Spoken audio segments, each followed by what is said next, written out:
అన్న వేడి కత్తారమ్మా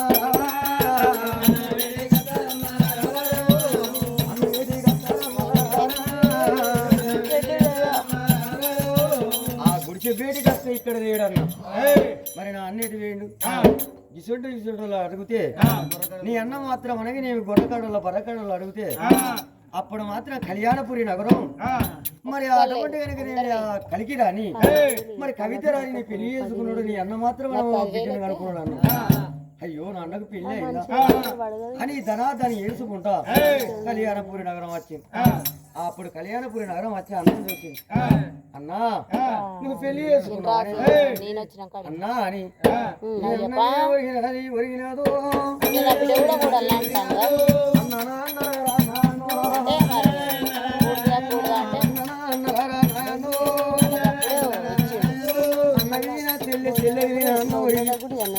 మరి అటువంటి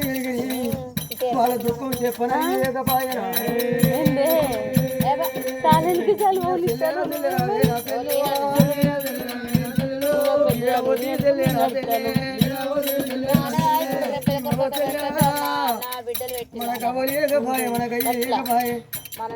బావలు అటువంటి చెల్లి ఎవరంటే అన్నా నా కొడుకు ఆనందరావు అప్పుడు ఆ కొడుకు మాత్రం ఆనందరాదు అందరాక మాత్రం అనగిన ఒరిగి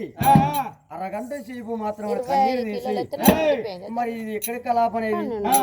మరి అటువంటి కనుక పౌడంపి నగరం పౌడంపి నగరం వెళ్ళేవాడు మా నాయన పౌడంపి రాజు మాట మా అత్త ఏమట్టి మా బతికిట్లయింది మా అత్త చూడు నా భర్త లేని చూసి నా మీద లేని నింద కానింద పెట్టించింది నా కోడలు అటువంటి లంకతనం చేసింది నా కోడలు దొంగతనం చేసింది నింద నా మీద పడ్డది మొట్టమొదటి మా అత్త దగ్గర పోయి నా భర్త ఉండగా మరి నేను ఏ తప్పు చేసినో నా భర్త ముంగట నా అత్తను అడగాలి నా అత్తను అడిగినాకనే మన అమ్మగారి పట్టణం పోదాం అంతవరకు పోయేది లేదు నా మీద పడ్డ కాడ మారిపోద్దా మారిపోదు అయితే అప్పుడు అందరకం బయలు వెళ్ళి ధనాధను మరి అటువంటి కనుకనేమి కళ్యాణపురి నగరం వాళ్ళు కూడా వస్తారమ్మా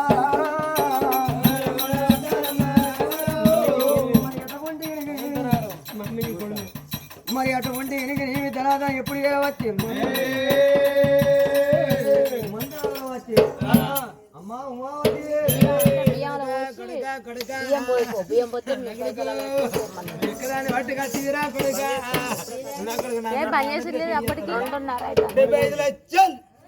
అప్పటికే ఇప్పుడు కాదు 9,000 ఏమంటే చెప్పాలరా నా కొడుక అదేమన్నా ముందుకొని కడుపు తెచ్చుకున్నారా కొడుక గుజగాడ లేకిళ్ళు అని చెప్పన్నా ఉంచుకున్నది ఎవరు నా భార్య పెళ్ళ వాళ్ళకు నాన్న బిడ్డ పెళ్లి చేస్తే 75 లక్షలు కాలకర 75 లక్షలు నీ అన్నయ్య గిట్టున్నాడు అంటే నీ అన్న బిడ్డ ఎట్టుడు గిట్టే ఉంటుందా కానీ 37 అప్పుడు 37 ఉండే ఇప్పుడు పెద్దగా అవుతుంది మళ్ళీ ఇక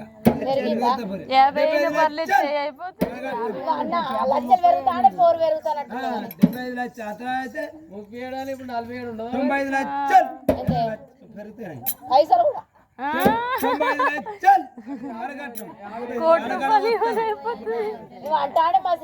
ఏది నీ కోడలేది ఒకసారి నువ్వు ఏది నీ కోడలేది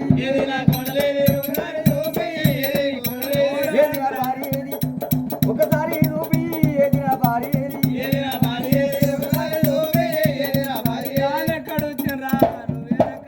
కడిపోయినాకేమన్నా ఉంచుకున్నది అని కడికలకు అప్ప చెప్పిన కడికలు అప్ప చెప్తే నాకు ఎప్పుడు దాన్ని అప్పవచ్చు దాన్ని ఆంటీ అయిపోయినా అది రావచ్చు బంధు గడ్డి మళ్ళీ దా పెళ్లి చేస్తారా నీ కొరకు చూస్తాను ఎందుకంటే నా బావని పెళ్లి చేసుకుంటా నా మీద బాగా పెళ్లి చేసుకుంటా ఆ పోరి ఏమిటే అమ్మా అది ఇవన్నో కూడింది 5 నెలలు తప్పిందో అన్నావు ఆనాడు నేను కూడి కాపురం చేసిన నా భార్య నీళ్ళు కొట్టిన అలా చూడు నీ కోడలు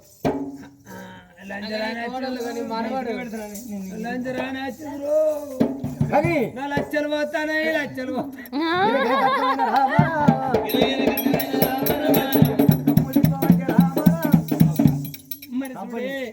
కత్తి చేత పట్టిండు అలా నువ్వు పాపోదానివి నా భార్య నింద పెట్టినావు నాతోని కలిసి కాపురం చెప్తే దాని కడుపులో కొడుకు పడ్డాడు ఆనాడే అది చెప్పింది కానీ నువ్వు పాపదానివని తల్లిపానం ఎవరికి వచ్చినప్పుడు కత్తి గుందుకున్నది కోడలు నాదా నేను అవ్వని దాచుకున్నా అవ్వలేని అటువంటి బాధ ఎట్లుంటుందో నాకెరికే నీ అవ్వని చంపితే కోడలు చేయబట్టి మరి చేసుకున్న భర్త తల్లిపానం తీసిన నింద నా మీద పడుతుంది బదనామా నా మీద పడుతుంది నా కోడలు సంపు అనకపా చూడు గింత మంచి గింత జారి ఉంటే నా కోడలు నా సంవత్సరం ఏమిటి చెడిపోయాను ముక్కలు మాసిన మూతులు మాసిపోయారు అన్నారు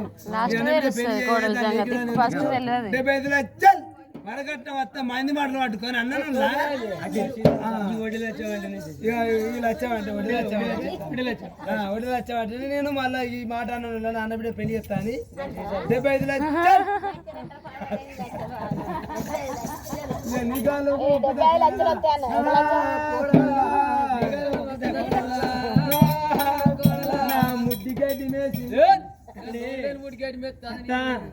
నువ్వు పెద్దదానివి నేను కోడలు అత్తమ్మ కాళ్ళు మొక్కే కోడలను మీరు మా కాళ్ళు మొక్కితే మా పాప వద్దని అత్తని ఆపింది ఆపినప్పుడు చూడే సరేనయ్యా మన రాజు పెళ్లి చేస్తామంటే ఒక మాట